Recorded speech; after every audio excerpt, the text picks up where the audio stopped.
ব্যঙ্গ বিদ্রূপ কোনো ক্রিটিসিজমের বা সমালোচনার ভাষা হতে পারে না।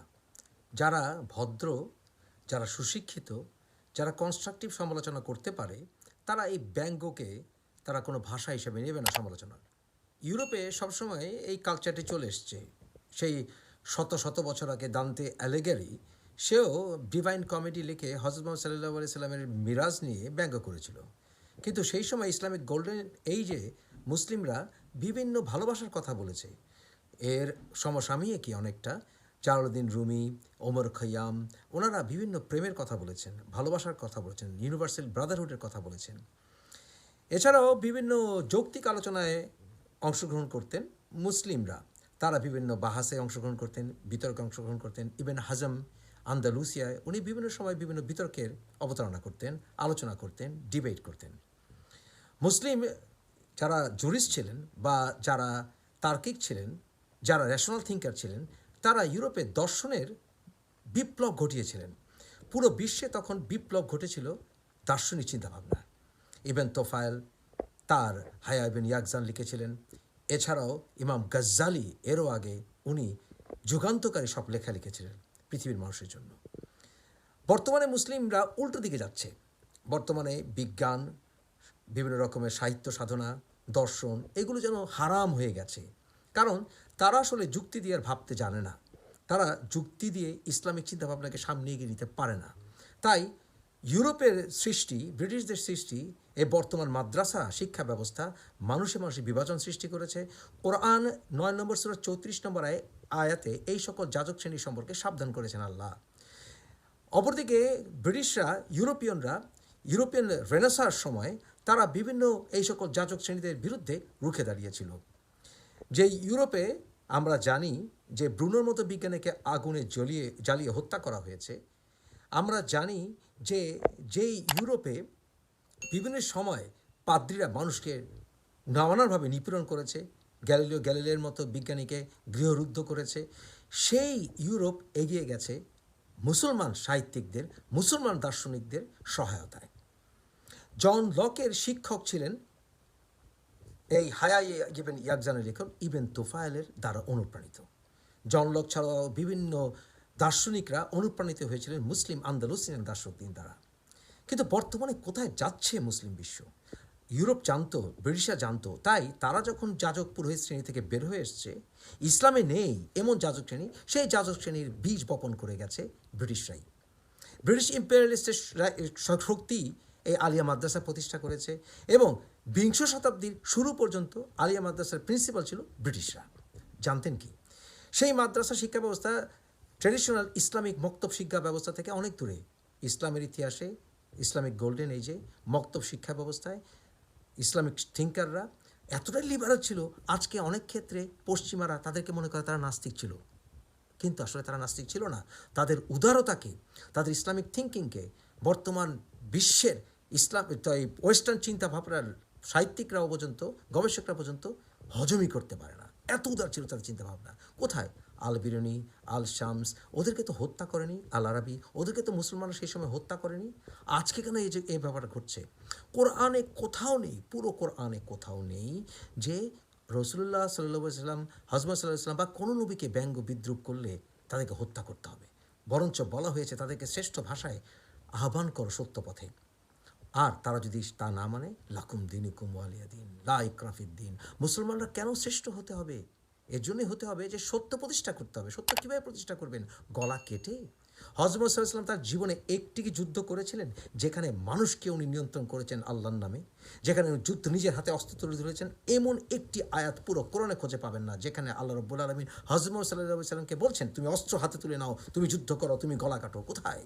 বরং যারা যোদ্ধা তাদেরকে বলা হয়েছে যে যুদ্ধের ময়দানে রুখলে চলবে না। 9 নম্বর সূরাকে তাই নানানভাবে বিকৃতভাবে উপস্থাপনা করে অনেকেই। 5 নম্বর সূরার 1 থেকে 10 নম্বর আয়াতটি পড়লেই, যেটা কিনা কোরআনের শেষের আয়াত নাযিলকৃত সূরার আয়াতগুলো, যেগুলো টাইমলাইন অর্ডারের কোরআনের শেষের দিকের সমাপ্তিকারী আয়াতগুলো, সেখানে মানুষের সৌহার্দ্যের কথা বলা হয়েছে, ইহুদিদেরকে বিয়ে করার কথা বলা হয়েছে, খ্রিস্টানদেরকে বিয়ে করার কথা বলেছে, তাদের সাথে খাবার খেতে বলা হয়েছে, তাদের সাথে খাবার শেয়ার করতে বলা হয়েছে, তাদের বিভিন্ন ব্যতিক্রমতার সাথে একসাথে মিলে মাল্টিকালচারের কথা বলা হয়েছে। যে মাল্টিকালচারাল লাইফে, জীবনে বিভিন্ন ধর্মের মানুষ বিভিন্ন মত পোষণ করবে, এটাই স্বাভাবিক। আল্লাহর পুত্র হয়েছে এ কথা বলার চাইতে বড় পাপ আর কি হতে পারে? খ্রিস্টানদেরকে তো গণহারে গলা কাটার কথা বলা হয়নি ইসলামে। তাহলে খ্রিস্টানরা তো হযরত সাল্লাল্লাহু আলাইহি সাল্লামের সময় থেকেই তো এই কাজ করে আসছে। বরঞ্চ বলা হয়েছে কোরআনে সূরা মাইদায় যে মুসলমানদের সবচেয়ে কাছে পাওয়া যাবে তাদেরকে যারা নিজেদেরকে খ্রিস্টান বলে। নাস্তিকদের গলা কাটতে হবে একটি কথা কোরআনে নেই, বরঞ্চ ৪৫ নম্বর সূরায় বারবার বলা হয়েছে সৃষ্টির মাধ্যমে চারিদিকে সৃষ্টিতে প্রকৃতি তাকিয়ে আল্লাহর অস্তিত্বে বিশ্বাস করতে। সূরা আর রহমানে প্রথম দিকের আয়াতগুলো পড়ে দেখুন, প্রকৃতি, ইউনিভার্স ইত্যাদি তাকিয়ে সৃষ্টিগত অস্তিত্বের প্রমাণের দিকে ইঙ্গিত করা হয়েছে। মানুষের স্বাধীনতাকে তো কেড়ে নেওয়া হয়নি। ওরা যদি ব্যঙ্গ বিদ্রুপ করে মজা পায়, হোয়াট ডু? অন্যের দিকে তাকান, হেঁটে চলে যান।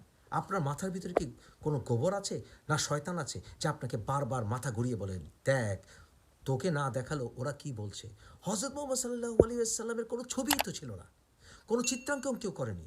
তাই কেউ যদি কোনো ক্যারিকেচার বলে, দেখো দেখো দেখো এটা মুহাম্মদ, এটা মুহাম্মদ, আপনাকে কেন ক্ষেপতে হবে?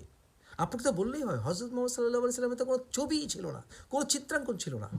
তাহলে তাকে তোমরা একটি চিত্র এঁকে বলছো এটা মুহাম্মদ, আমি কেন মানব? আমাকে কেন মানতে হবে?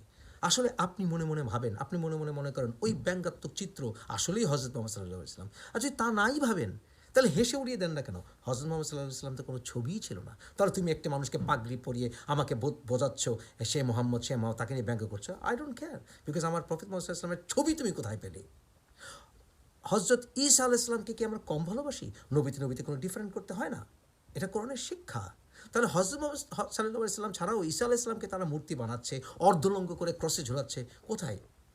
কোরআনে তো কোথাও নির্দেশ নেই যে তাদের সবাইকে ধরে আক্রমণ করে শেষ করা, বরঞ্চ বলা হয়েছে তাদের দেব দেবীকে অপমানসূচক কোনো কথা বলো না, কারণ তারা প্রকারান্তরে না বুঝে তারা পাপ করবে, আল্লাহকে গালি দিবে।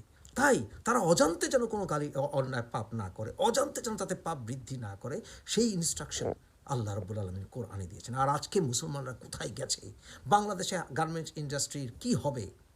মোল্লা মৌলবীরা রাস্তায় রাস্তায় নামে আর চিৎকার করে আল্লাহু আকবার, আল্লাহু আকবার, গলা কাটো গলা কাটো। কোথায় আছে কোরআনে? কোরআন অবমাননার শাস্তি কি, এটা পুরো কোরআনে একটি আয়াত নেই। হযরত মুহাম্মদ সাল্লাল্লাহু আলাইহি ওয়াসাল্লামকে অপমান করলে কি শাস্তি মানুষ দিবে, একটি আয়াত কোরআনে নেই। পরকালের উপর ছেড়ে দেন, আল্লাহ রাব্বুল আলামিন সেই শাস্তি দেবেন। কেন সেই ধৈর্যটি নেই? আল্লাহ তো বলছেন কোরআনে, তারাও ধৈর্য অপেক্ষা করছে, আমরাও অপেক্ষা করছি, আর কিছুদিন মরে যাব, আল্লাহ শাস্তি আল্লাহ দেবেন। অধৈর্য কেন? কেন অধৈর্য? বরঞ্চ ভালোবাসা দিয়ে, যুক্তি দিয়ে তাদেরকে বোঝান যে দেখো, ব্যঙ্গ বিদ্রুপ করা মুসলমানের কর্তব্য নয়। এটা তোমরা করে আনন্দ পাও, তাহলে সেটা বিকৃত মন মানসিকতার পরিচয়। ম্যাক্রন এটা করেছে, বিকৃত মন মানসিকতার পরিচয় দিচ্ছে। খুন করা কোনো মতে ইসলামিক নয়, অন্যায়ভাবে খুন করা। সে কোনো শব্দের কারণে কোনো মানুষকে খুন করা যেতে পারে না, অসম্ভব। কিন্তু অ্যাট দ্য সেম টাইম ম্যাক্রনের উচিত হয়নি এই ব্যঙ্গকারী ব্যক্তিটিকে ন্যাশনাল হিরো বানিয়ে দেওয়া। কী করা উচিত ছিল? ধিক্কার জানান। ফ্রান্সের এমবেসি এখান থেকে তুলে নাও, ডিপ্লোম্যাটদের তুলে নাও, ম্যাক্রনকে পেলে মেরে ফেলতাম, এই সকল কথাবার্তা যখন বলা হচ্ছে, জানেন পশ্চিমা বিশ্ব সয়লাভ করে ফেলেছে বাংলাদেশের এই সকল প্রোটেস্ট। জানেন এর রেজাল্টে কী হচ্ছে? একটু কষ্ট করে যাচাই করে দেখুন, ফ্রান্সের কতগুলো ডিজাইনার ব্র্যান্ড বাংলাদেশ থেকে প্রোডাক্ট নিচ্ছে। কী মনে করেন বাংলাদেশের সঙ্গে ফ্রান্সের কোনো ব্যবসায়িক সম্পর্ক নেই? বাংলাদেশে হাজার হাজার কোটি টাকার গার্মেন্টস অর্ডার দিচ্ছে ফ্রান্সের ডিজাইনার, টপ ডিজাইনার কোম্পানিগুলো। পৃথিবীতে শ্রেষ্ঠ ডিজাইনার কোম্পানিগুলো কাপড়ের সব ফ্রেঞ্চ। তাহলে ফ্রান্সের এই ডিজাইনার কোম্পানিগুলো, বিশ্ব ডিজাইনার কোম্পানিগুলোর উপরে ফ্রান্সের কতখানি প্রভাব আছে সেটা কি আপনি ভুলে যাচ্ছেন? ফ্রান্স একটি ভেটো শক্তিশালী কান্ট্রি, ভুলে গেছেন? তাহলে যখন এই কাজগুলো করছেন, যদি ফ্রান্স বাংলাদেশের উপর বিভিন্ন রকম এমবার্গো নিয়ে আসে, যদি অর্ডার একের পর ক্যান্সেল করে, তখন কি হবে গার্মেন্টস ইন্ডাস্ট্রির? তখন কি হবে? কেন বোঝেন না? কেন এই ভারতের প্রধানমন্ত্রী নরেন্দ্র মোদী বলেছে ফ্রান্সের পাশে আমরা সন্ত্রাস বিরোধী সংগ্রামে থাকবো? কেন এই সময় মতো এই কথাটি বলেছে বোঝেন না? মূলত বলেছে বাংলাদেশ থেকে গার্মেন্টস ইন্ডাস্ট্রি যেন ভারতে চলে যায়, ভারত যেন এই গার্মেন্টস ইন্ডাস্ট্রিটা দখল করতে পারে, বিশ্ববাজার দখল করতে পারে। এত বড় বোকা এই মৌলবীরা যে তাদেরকে বাংলাদেশে আসলে সকল ক্ষেত্রে ধিক্কার জানিয়ে সমাজ থেকে বিচ্যুত করানো উচিত। কারণ এরা শিশুকে ধর্ষণ করতে বড়ই এক্সপার্ট। আমি মনে করি জঘন্য হাদিসগুলো কারণেই এই ব্যাপারটি ঘটছে। কোরআনে কোথাও নেই আমাকে হাদিস মানতে হবে, ঘুরিয়ে পেঁচিয়ে দুই একটি আয়াত হযরত মুসা ইসলামকে অনুসরণ করতে হবে, এই কথা বলে বিভিন্নভাবে হাদিসকে জাস্টিফাই করা হয়। কিন্তু 12 নম্বর সূরার 1 নম্বর আয়াতটি করুন, 18 নম্বর সূরার 1 নম্বর আয়াতটি করুন, পড়ে দেখুন আরও অনেক আয়াত আছে। কোরআন কমপ্লিট, কোরআন আর কোনো বইয়ের উপর নির্ভরশীল নয়, কোরআনে কোনো ঘুরিয়ে পেঁচিয়ে আল্লাহ কথা বলেন না। তাহলে এত কথা বলার পরে আল্লাহ কি বলেছেন তোমাকে বুখারী বিশ্বাস না করলে, মুসলিম বিশ্বাস না করলে, তিরমিজি বিশ্বাস না করলে তোমাকে আমি দোজখে জ্বালাবো? হ্যাঁ, আল্লাহ সুন্নাহ আমি খুঁজতে শিখেছি, আমি চেষ্টা করেছি, কিন্তু বুখারী বললে আমি গিলে ফেলবো কেন? বুখারী কি নবী ছিল? অন্তত যদি আমি টোটালি হাদিস বাদ দিয়ে দিই কী হবে? কিছু মাসলা মাসাইল মানব না, কিছু নিয়মকানুন মানব না। এর জন্য আল্লাহ আমাকে অন্তত শিরকে পাপ থেকে আমাকে বাঁচাবেন, অন্তত শিরকে পাপ থেকে বেঁচে যাব। ঠিক আছে, হাদিস না মানলে আমি মাসলা মাসাইল মানলাম না, অনেক সওয়াব থেকে বঞ্চিত হলাম। কোরআনের অনেক ইনস্ট্রাকশন আপনি বলতে চাচ্ছেন মানা হবে না, তাহলে প্রশ্ন, কোরআন কি আল্লাহ মিথ্যা কথা বলেছেন যখন বলেছেন কোরআন কমপ্লিট? কতটি আয়াত দেখাবেন হাদিস মানার পক্ষে? আমি আপনাকে আরও ডজনখানেক বেশি আয়াত দেখাবো শুধুমাত্র কোরআনের উপর নির্ভর করার জন্য, কারণ কোরআন আল্লাহর ওহী। কিন্তু এই কোরআন বিরুদ্ধে যে হাদিস, অন্তত বুখারী না পড়লে আমি 6 বছরের শিশুকে সামহাও সেক্স করা জায়েজ করতে পারবো না, কারণ কোরআনে তা নেই। কোরআনে বলা হচ্ছে হুররা আমাদের কম্প্যাটেবল এইজ, শিশুকামিতা থেকে বেঁচে যাবো। দেখেন না মোল্লা মৌলবীরা কীভাবে শিশুকামিতা করছে। হাদিস বুখারী না মানলে অন্তত আমি আজল বা যুদ্ধর সময় নারীদেরকে রেপ করা থেকে বেঁচে যাব, কারণ কোরআন 5 নম্বর সূরা 1 থেকে 10 নম্বর আয়াত এই সকল সম্পর্ককে বাতিল করে দেওয়া হয়েছে। হাদিস না মানলে অন্তত আমি দাসপ্রথা থেকে বেঁচে যাব, কারণ কোরআনের 5 নম্বর সূরা 1 থেকে 10 এবং বিভিন্ন আয়াতে মানুষকে সম অধিকার দেওয়া হয়েছে। এবং যুদ্ধ শেষ হয়ে গেলে মানুষের ভ্রাতৃত্বের কথা বলা হয়েছে। কোরআন মানলে এবং হাদিস অন্তত বুখারী না মানলে আমি অনেক পাপ থেকে বেঁচে যাব। আমি সিরা না মানলে অন্তত আসমাকে গণহত্যার যে জঘন্য ইতিহাস বর্ণনা করেছে খ্রিস্টান, ইহুদি এবং বিভিন্ন বই দ্বারা অনুপ্রাণিত হয় ইবন ইসহাক, যে ইবন ইসহাক আল মনসুর দ্বারা অনুপ্রাণিত ছিল, প্রোটেক্টেড ছিল, যে আল মনসুর ইমাম আবু হানিফাকে হত্যা করেছে, সেই পাপ থেকে অন্তত বেঁচে যাব। হাদিস না মানলে সারাক্ষণ মাসলা মাসাইল কোন আম পাতা এই সকল মোল্লা মৌলবীর কথাবার্তা থেকে বেঁচে যাব। হাদিস না মানলে অন্তত অন্যান্য মানুষকে ঘৃণা করা থেকে বেঁচে যাব। এই সকল পাপ থেকে বেঁচে যাব। যদি পাপ বেশি থাকে আর পুণ্য যদি সেখানে কম থাকে, তাহলে সেটা হয় হারাম অনেকটা, তাই নয় কি? যদি আল্লাহ বলেছেন যে জুয়াতে ভালো আছে খারাপ আছে, খারাপের পরিমাণ বেশি, মদে ভালো আছে খারাপও আছে, খারাপের পরিমাণ বেশি, তাই এগুলো থেকে দূরে থাকো।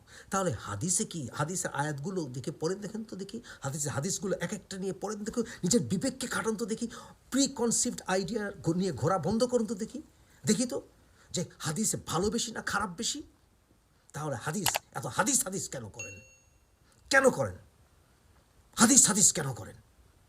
হ্যাঁ, আমি তারপরেও বলি, যদি হাদিস পরীক্ষিত হয়, আমার মতো গবেষণা করতে পারেন, যদি যুক্তিতর্কে আসতে পারেন, হিস্টোগ্রাফি অ্যানালিসিস করতে পারেন, মুয়াবিয়া অনুপ্রাণিত হাদিস বাদ দিতে পারেন, আব্বাসি খলিফাদের হাদিস অনুপ্রাণিত বাদ দিতে পারেন, আহলুল বায়তের হত্যাকারীদের হাদিস বাদ দিতে পারেন, যদি মানতে পারেন ব্যাটল অফ হারায় 683 খ্রিস্টাব্দে রাসূলুল্লাহ সাল্লাল্লাহু আলাইহি সাল্লামের মৃত্যুর 50 বছরের ভিতরে অসংখ্য শ্রেষ্ঠ সাহাবা আনসারদেরকে হত্যা করা হয়েছে, তারপরে যদি হাদিসের হিস্টোগ্রাফিক্যাল অ্যানালিসিস বর্তমানে সায়েন্টিফিক নলেজে বোঝাতে পারেন, মেনে নিব।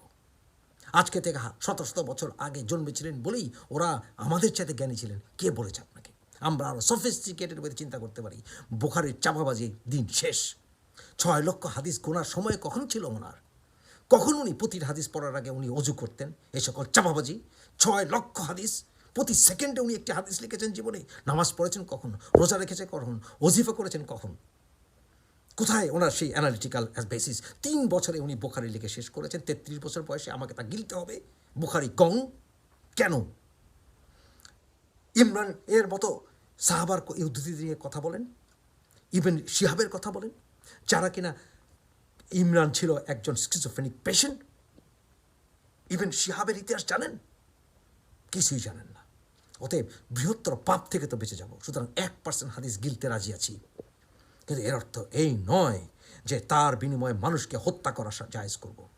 আজকে মুসলমানরা, তথাকথিত মুসলমানরা শুধু লাফায় আর লাফায়, শুধু লাফায় আর লাফায়, কারণ এই জায়গাটি সম্পূর্ণ ডেড। এই মোল্লা মৌলবীরা বাংলাদেশের গার্মেন্ট ইন্ডাস্ট্রি ধ্বংস করায় নেমেছে, কারণ এরা জন্ম হয় ধর্মকে পুঁজি করে ব্যবসা করার জন্য। এরা জন্মই হয়, শিশু বয়সে এরা শুরু করে এগুলো মুখস্থ করা। একটা মাদ্রাসে যখন একটা শিশুকে আলাম পাড়া দেওয়া হয়, একটা শিশুকে যখন বিভিন্ন কোরআনের এবং হাদিস মুখস্থ করতে দেওয়া হয়, এরা শুধু মুখস্থ করা তোতা পাখি হয়। কারণ এদেরকে আর কোনো পেশা দেওয়া হয় না, এদেরকে ধর্মকে পুঁজি করেই ব্যবসা করা হচ্ছে। এদের প্রথম থেকে কর্তব্য। ইমাম গাজ্জালী রহমতুল্লাহ বলেছিলেন, এরাই হচ্ছে যারা ধর্ম ব্যবসায়ী, যারা ধর্ম বিক্রি করে পয়সা কামাই করে, যারা ধর্মের বিনিময়ে পয়সা নেয়, কোরআন শিক্ষার বিনিময়ে পয়সা নেয়, তারা হচ্ছে সেই রকম যে মহাসড়কের ধারে একজন ডাকাতের কাছে আপনি অস্ত্র বিক্রি করলেন, সেই রকম তাদের কাছ থেকে ধর্ম শিক্ষা নেওয়া ঠিক তাই। এ সকল মৌলা মৌলবীদের আজকে দৌরাত্ম আমাদেরকে বন্ধ করতেই হবে, করতেই হবে। এরা সমাজের কীট, নর্দমার পতঙ্গ।